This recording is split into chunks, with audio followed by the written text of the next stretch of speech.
Assalamualaikum warahmatullahi wabarakatuh anak-anak. Apa kabar kalian hari ini? Alhamdulillah ya baik. Alhamdulillah kita bisa bertemu lagi di pembelajaran hari ini bersama Bapak di pagi hari ini yang cerah ya. Nah sekarang Bapak ingin tahu ya, sebelum kita masuk ke pembelajaran, Bapak ingin tahu, coba lihat temannya di samping bangku kalian, di depan bangku kalian, dan di belakang bangku kalian. Apakah semua teman kalian sudah datang? Ah, ada yang tidak datang? Ah, ada yang tidak masuk? Siapa? Budi. Oh, Budi kenapa tidak masuk? Sakit. Oh, sekarang kita doakan ya Budi, dan mungkin ada teman-teman yang lain yang juga sedang sakit. Kita doakan mereka supaya cepat sembuh dan cepat bisa bergabung dengan kita, belajar bersama dengan kita. Nah, sekarang juga Bapak ingin salah satu di antara kalian untuk memimpin doa ya. Memimpin doa untuk kesembuhan teman-teman kalian dan untuk memulai pembelajaran juga. Bapak ingin Beni untuk memimpin doanya ya. Coba Beni pimpin doa pada hari ini. Amin. Alhamdulillah ya, kita sudah berdoa dan sudah mendoakan teman-teman kita juga. Nah, sebelum kita masuk ke pembelajaran inti, Bapak ingin tahu kemarin kita belajar tentang apa? Ya, benar. Kita belajar tentang hewan dan tumbuhan di lingkungan rumah kita ya. Di dekat dengan rumah kita. Nah, ada yang mau menjelaskan atau mencontohkan gitu, apa saja binatang yang dekat dengan rumah kita? Coba Rijal. Benar ya, biasanya jadi biasanya kalau binatang di dekat rumah kita itu kebanyakan binatang ternak, binatang yang dimanfaatkan untuk nantinya dikonsumsi. Seperti apa? Seperti ayam, bebek, ikan, dan lain-lain ya. Oh, Risma mau menambahkan? Oh, ada burung. Oh, bapak kamu memelihara burung di depan rumah ya? Oh iya, banyak juga ya yang memelihara burung untuk hiasan ya, untuk hewan hias. Ada juga ikan juga bisa ya.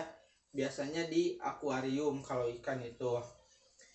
Nah, sekarang kita akan belajar mengenai ini nih, mengenai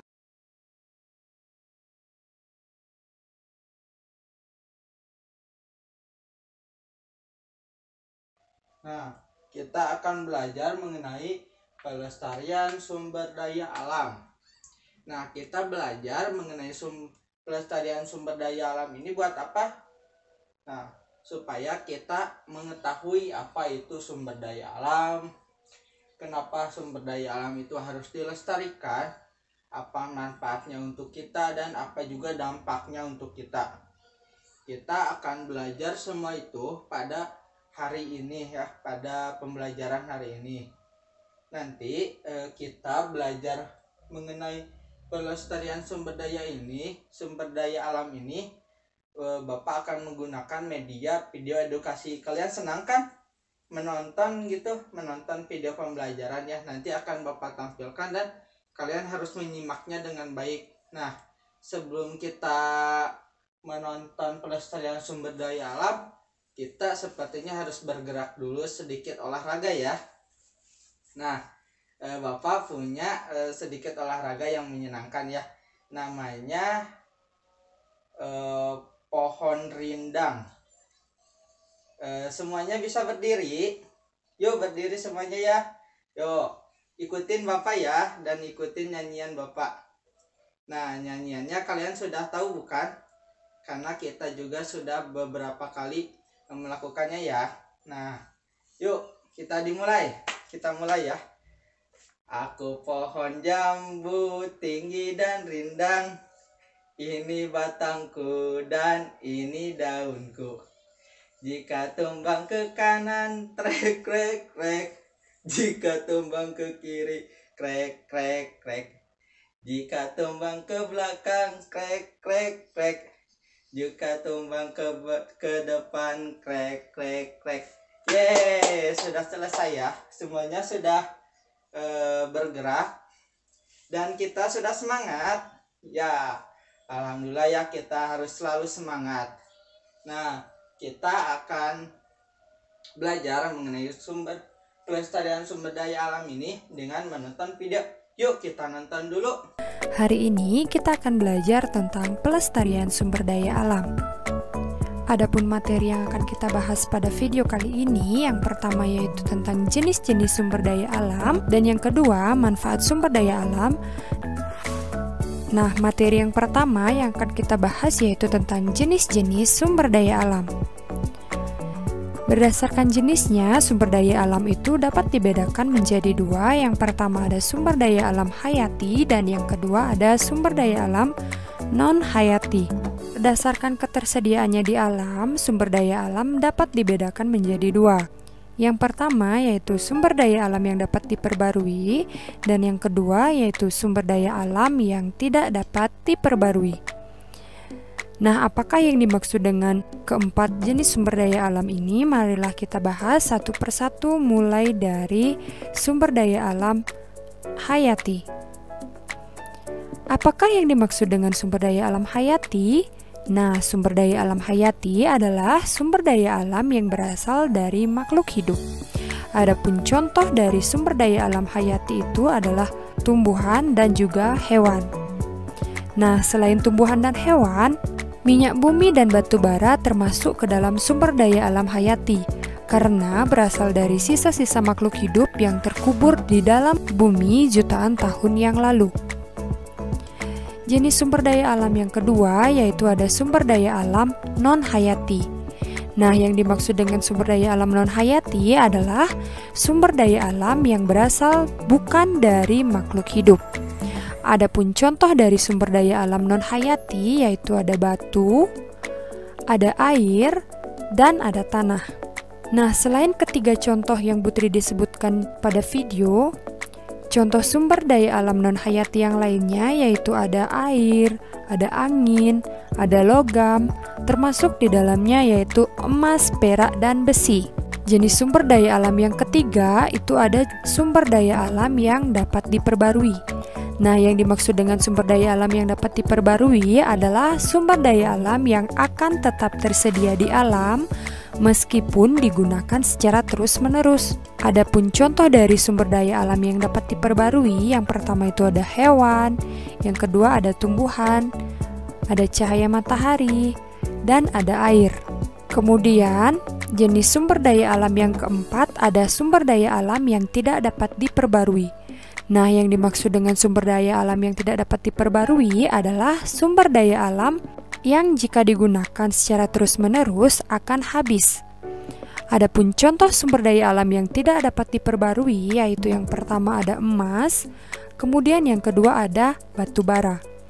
Nah, itulah jenis-jenis sumber daya alam yang ada di muka bumi ini. Kemudian materi yang kedua yang akan kita bahas yaitu tentang manfaat sumber daya alam. Nah, sumber daya alam ini sangat bermanfaat bagi kehidupan kita. Yang pertama, manfaatnya itu adalah sebagai bahan pangan. Bahan pangan atau makanan dapat berasal dari hewan dan tumbuhan. Bahan pangan yang berasal dari tumbuhan itu contohnya bayam, kangkung, padi, jagung, dan lain sebagainya. Dan bahan pangan yang berasal dari hewan contohnya ada ayam, ada sapi, kambing, telur, susu, ikan, dan sebagainya. Kemudian manfaat sumber daya alam yang kedua yaitu sebagai bahan sandang. Bahan sandang atau pakaian terbuat dari katun. Katun terbuat dari serat kapas yang berasal dari tumbuhan kapas. Beberapa bahan sandang ada yang berasal dari hewan.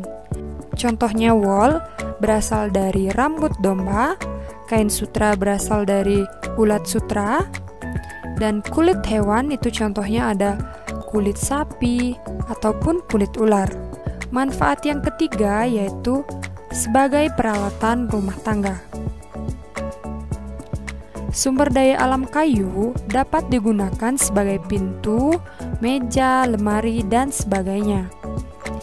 Kemudian karet berasal dari getah pohon karet. Karet biasanya digunakan untuk membuat ban. Dan ada logam. Logam ini biasanya digunakan untuk membuat sendok dan garpu. Kemudian, manfaat sumber daya alam yang keempat yaitu sebagai produk kesehatan dan perawatan tubuh. Jamu termasuk obat tradisional. Jamu terbuat dari jahe, kunyit, kumis kucing, dan mengkudu. Berbagai produk perawatan tubuh seperti sampo terbuat dari lidah buaya dan sabun mandi biasanya dibuat dari sari bunga mawar. Kemudian manfaat yang kelima yaitu sebagai bahan bangunan.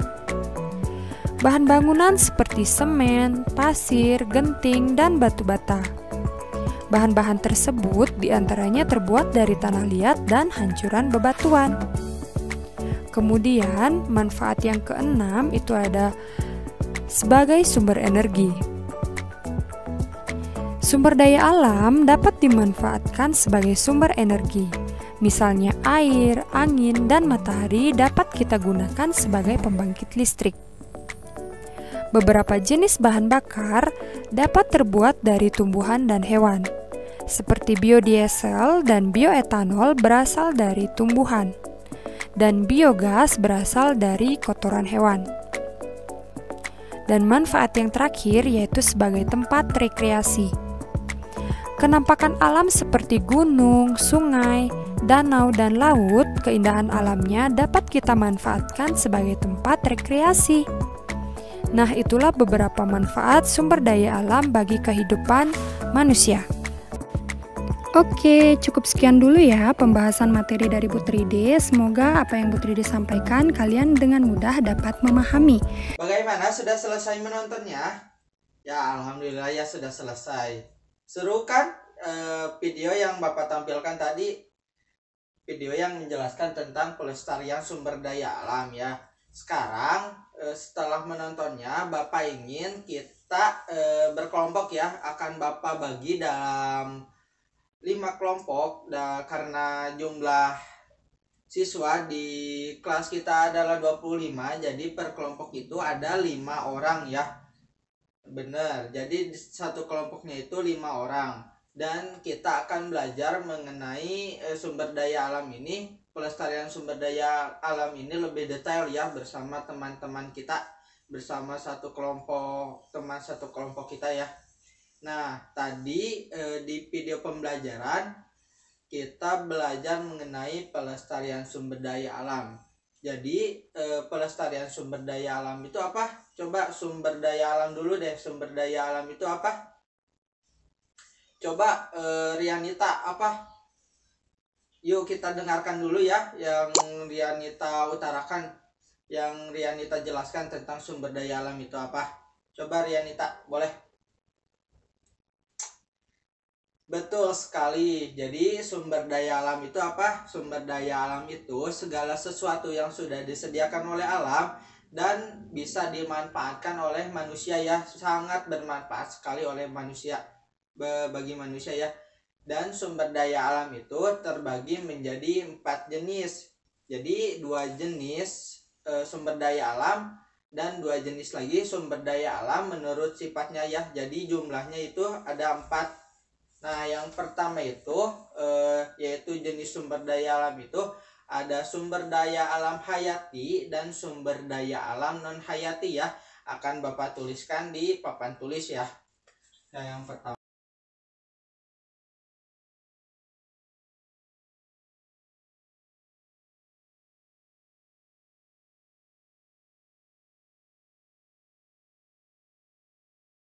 apa sih bedanya antara kedua ini? Sumber daya alam hayati dan non hayati. Coba ada yang mau menjelaskan? Coba Yesi. Jadi sumber daya alam hayati itu apa? Coba dari kelompok 1 Yesi ya. Kita dengarkan dulu yang Yesi jelaskan ya. Semuanya perhatikan Yesi ya. Bagus sekali Yesi. Kita kasih tepuk tangan dulu untuk Yesi. Jadi sumber daya alam hayati itu segala sesuatu sumber daya alam ya, sumber daya alam yang berasal dari makhluk hidup. Jadi sumber daya alam yang berasal dari makhluk hidup. Coba contohnya apa? Ya sih. Benar.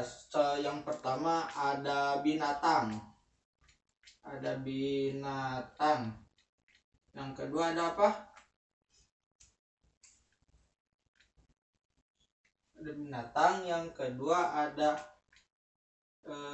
ada tumbuhan.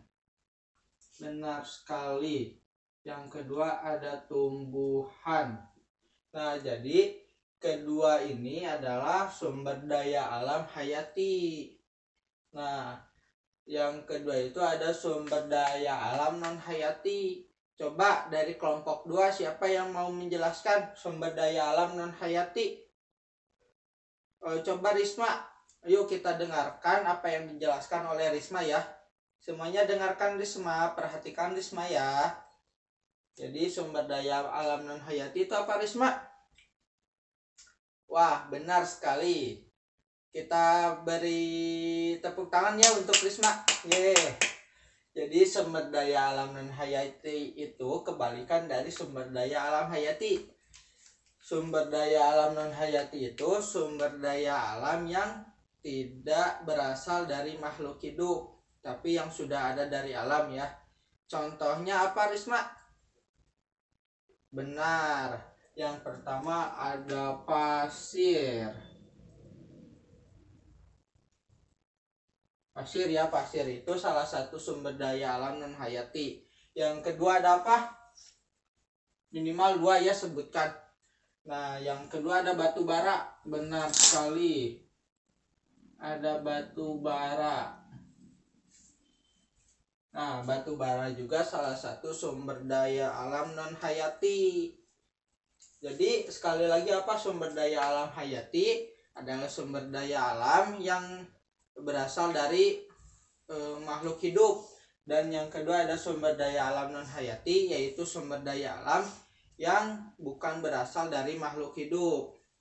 Nah, sekarang kita akan membahas jenis sumber daya alam yang kedua, yaitu menurut sifatnya ya. Kita hapus dulu yang ini.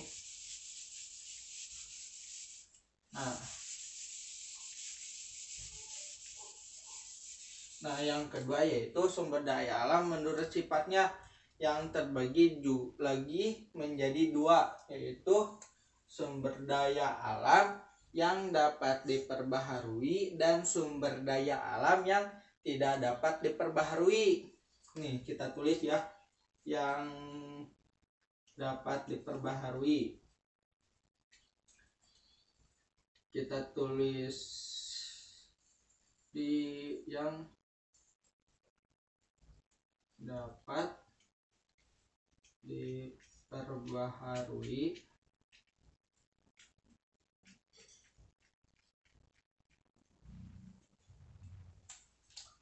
dan sumber daya alam yang tidak dapat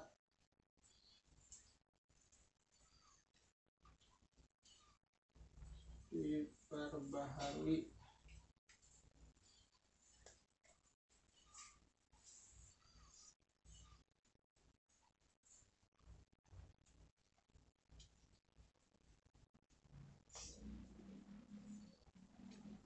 Nah, jadi ada sumber daya alam yang dapat diperbaharui dan sumber daya alam yang tidak dapat diperbaharui. Sekarang Bapak ingin kelompok 3 untuk menjelaskan sumber daya alam yang dapat diperbaharui itu apa? Karena tadi kelompok 1 dan 2 sudah menjelaskan mengenai sumber daya alam hayati dan non hayati ya. Sekarang kelompok 3. Coba dari kelompok 3 Lutfi yang mau menjelaskan tentang sumber daya alam yang dapat diperbaharui. Jadi sumber daya alam yang dapat diperbaharui itu apa? Nah, benar. Bagus sekali ya. Kita beri tepuk tangan dulu untuk Lutfi ya. Jadi sumber daya alam yang dapat diperbaharui itu sumber daya alam yang walaupun digunakan masih bisa masih bisa digunakan lagi, tidak akan habis ya. Nah benar ya, contohnya coba Lutfi ada apa? Ada yang pertama ada hewan, benar sekali, ada hewan. Yang kedua ada tumbuhan,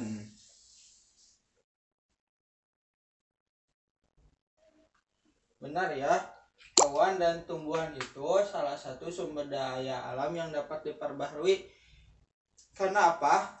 Kita tiap hari mungkin ya diantara kita tiap hari mengkonsumsi hewan itu. Misalnya ayam ya, di sini ada yang suka daging ayam.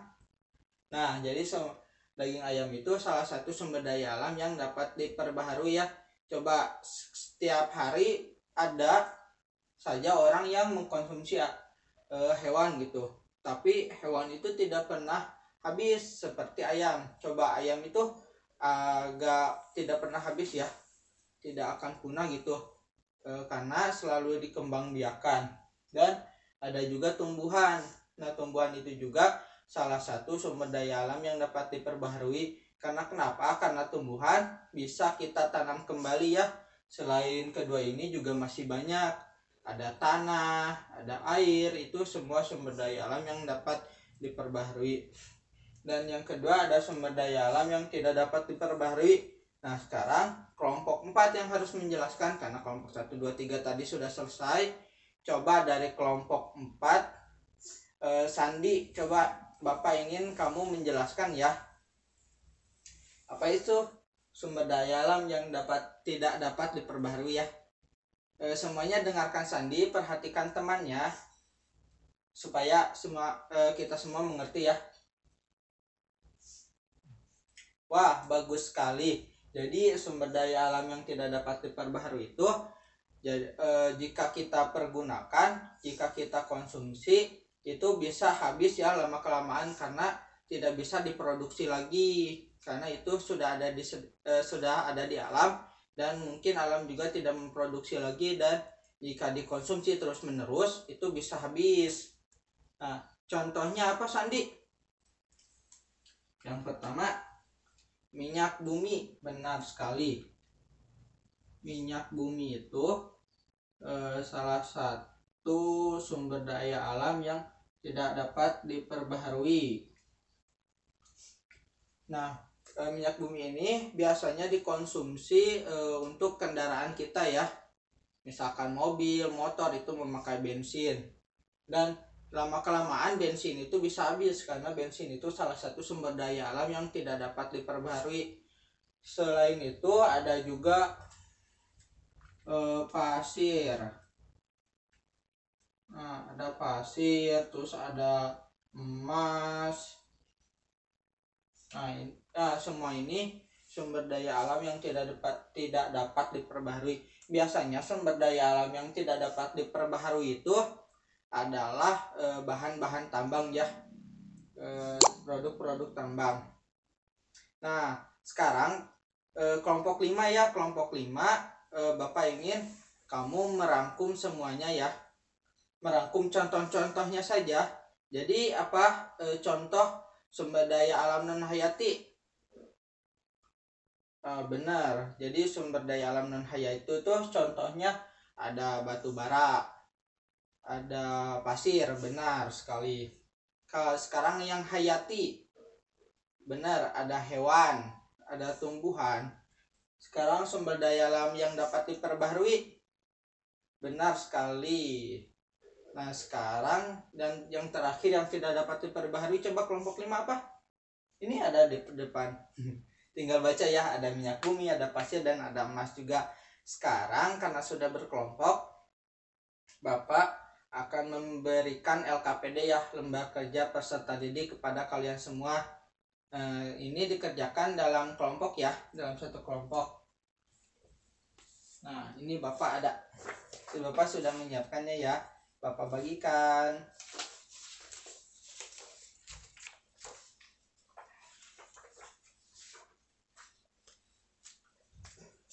Bagaimana semuanya, sudah menerima LKPD yang Bapak bagikan?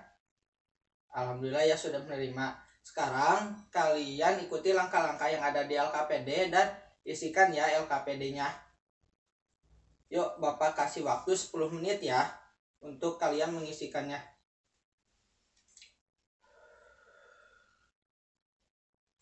Semuanya sudah selesai. Sudah selesai menyelesaikan LKPD-nya. Nah, alhamdulillah udah selesai ya. Sekarang Bapak ingin di antara kalian bisa perwakilan kelompok di antara kalian bisa membacakan hasil LKPD yang kalian selesaikan. Akan Bapak hapus dulu ya tulisan yang ada di board.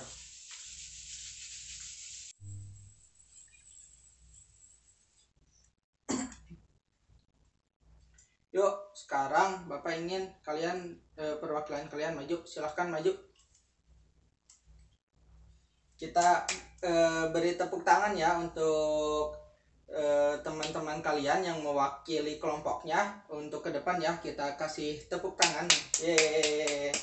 Bapak ucapkan terima kasih untuk kalian yang sudah berani ke depan ya. Nah, tadi kan sudah disebutkan, sudah dibacakan hasil yang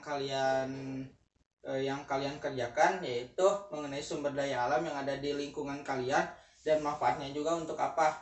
Nah, banyak sumber daya alam yang di lingkungan kalian itu dimanfaatkan untuk pekerjaan ya, untuk mencari pekerjaan. Itu artinya sumber daya alam itu juga menentukan kebanyakan pekerjaan masyarakat di sekitaran sumber daya alam itu. Coba ada yang mau memberikan contoh? Nah, di dekat sungai biasanya ada apa? Banyak petani, benar, karena di dekat sungai itu perairannya itu lancar. Nah, sekarang ada lagi yang di dekat pantai. Coba pekerjaan kebanyakan masyarakatnya di dekat pantai jadi apa? Benar. Bagus sekali, kita kasih tepuk tangan dulu ya buat teman-teman yang barusan menjawab. Jadi kalau yang di dekat pantai itu kebanyakan menjadi nelayan ya, mencari ikan di laut. Nah, Bapak ingin menjelaskan karena sekarang kita sudah tahu bahwa hubungannya sangat erat antara sumber daya alam dan pekerjaan. Bapak akan menjelaskan tentang pekerjaan. Apa itu pekerjaan? Ada yang sudah tahu? Wah, belum tahu. Kalian tahunya apa itu pekerjaan? Untuk mencari uang. Tidak salah ya, benar juga, pekerjaan itu untuk mencari uang. Itu tidak salah. Cuman Bapak akan melengkapi untuk lebih lengkap.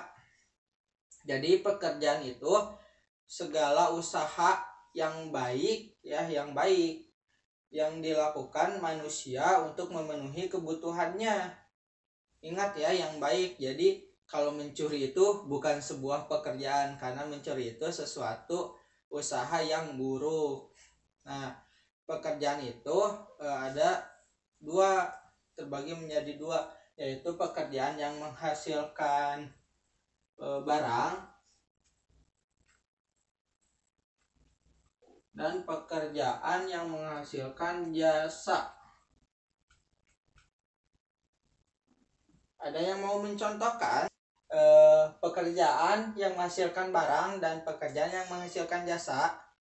Coba Bapak ingin kelompok 2 ya, kelompok 2 coba contohkan pekerjaan yang menghasilkan barang. Yang pertama ada tukang jahit. Benar ya, tukang jahit. Tukang jahit itu pekerjaan yang menghasilkan barang ya. Coba kalau pekerjaan yang menghasilkan jasa apa? Ada guru. Benar, ada guru. Coba kelompok 1 yang barang apa? Petani. Benar. Coba dari kelompok 4 yang menghasilkan jasa apa? Ada dokter. Benar, ada dokter ya. Nah, Dari contoh ini ada yang mau menyimpulkan bahwa apa itu pekerjaan yang menghasilkan barang dan pekerjaan yang menghasilkan jasa. Coba kelompok 5 ya. Kita dengarkan dulu ya teman kita dari kelompok 5. Wah, hebat sekali. Jadi pekerjaan yang menghasilkan barang itu pekerjaan yang menghasilkan sesuatu untuk kita konsumsi ya, untuk kita pakai atau kita pakai. Nah, kalau kelompok 3 ya yang menghasilkan jasa itu apa? Maksudnya kita dengarkan dulu ya. Benar sekali. Jadi pekerjaan yang menghasilkan jasa itu pekerjaan yang menghasilkan sesuatu yang bermanfaat ya. Manfaatnya itu bisa kita rasakan. Contohnya guru dan dokter. Kalau guru itu manfaatnya untuk kita jadi bisa membaca, bisa menulis, kita bisa belajar ya. Kalau dokter itu manfaatnya yang bisa kita rasakan itu bila kita sakit, dokter bisa itu ya, bisa memberikan obat, bisa menyarankan sesuatu agar kita sembuh ya. Karena kalau kesembuhan itu dokter bukan dokter yang memberikan, tapi Tuhan yang memberikan. Nah, kalau barang itu tukang jahit contohnya. Kenapa tukang jahit? Benar, jadi tukang jahit itu menghasilkan barang, yaitu suatu pakaian ya yang kita gunakan ya, yang kita gunakan sekarang. Contohnya ini baju bapak, ini hasil tukang jahit juga. Nah, ada juga petani. Kalau petani itu menghasilkan barang, yaitu ada makanan, ada buah-buahan ya, ada sayuran, itu menghasilkan barang. Nah, di antara kalian ada yang punya cita-cita pekerjaan seperti yang di depan? Wah, Lutfi mau jadi apa? Mau jadi guru. Rizal mau jadi dokter. Wah, hebat sekali ya kalian. Ada yang mau jadi tukang jahit? Wah, tukang jahit juga suatu pekerjaan yang mulia ya, yang bagus. Nah, ada juga petani juga. Alhamdulillah ya, kalian semua mempunyai cita-cita yang mulia ya, pekerjaan yang mulia. Semua yang di depan ini merupakan sebuah pekerjaan yang mulia ya. Apapun pekerjaannya, asal itu baik, berarti itu bagus. Nah, sepertinya pembelajaran kita sudah selesai pada hari ini. Tapi sebelum kita selesai, Bapak mempunyai soal evaluasi ya, yang harus kalian kerjakan nanti di rumah. Nah, ini tugasnya itu per orang, per individu. Jangan mencontek ya, akan Bapak bagikan. Nih, Bapak punya sudah memegang tugasnya ya, akan Bapak bagikan.